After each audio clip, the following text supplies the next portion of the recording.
आजकाल ना सगळ्यांची सतत चिडचिड होते, सतत. स्वतःला दोष देण्याआधी ना एकदा शरीर काय म्हणतंय ना त्याकडे लक्ष द्या. तुम्ही सतत प्रेशर खाली, टेन्शन खाली काम करताय का? म्हणजे अगदी घरातलं काम सुद्धा. सतत असं वाटतंय का मला कोणीतरी बोलेल, मी हे काम नाही केलं, कोणीतरी रागवेल, टोमणे देईल, म्हणून त्या स्पीडमध्ये किंवा त्या प्रेशर खाली, तणावाखाली, धावपळीमध्ये ते काम केलं जातंय का? हे एकदा चेक करा. यानं काय होतं की तुमचं शरीर, तुमचा मेंदू हा सतत अलर्ट मोडमध्ये राहतो. थकायला होतं त्याला, तो ब्रेकच घेऊ शकत नाही.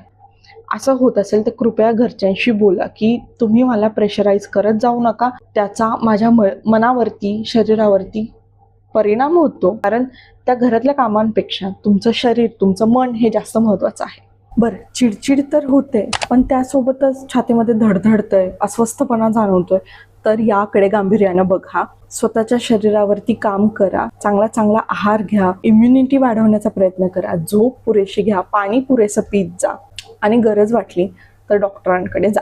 बऱ्याचदा बायकांना ना मासिक पाळीच्या आधी किंवा त्याच्या दरम्यान खूप त्रास होतो. म्हणजे मूड चेंज होत राहतात, पोटामध्ये दुखतं, डोकं प्रचंड दुखतं, हातपाय दुखतात. अशा वेळेस सुद्धा खूप चिडचिड वाटते, कारण आपल्याला इच्छा असते बरंच काय काय करण्याची, पण आपलं शरीर तेवढं रिस्पॉन्स करत नाही आणि म्हणून आपली चिडचिड वाढते. असं जर असेल तर चांगल्या स्त्रीरोग तज्ज्ञांकडे तुम्ही जाऊ शकता, त्यांचा सल्ला घ्या आणि खुश राहा, आनंदी राहा.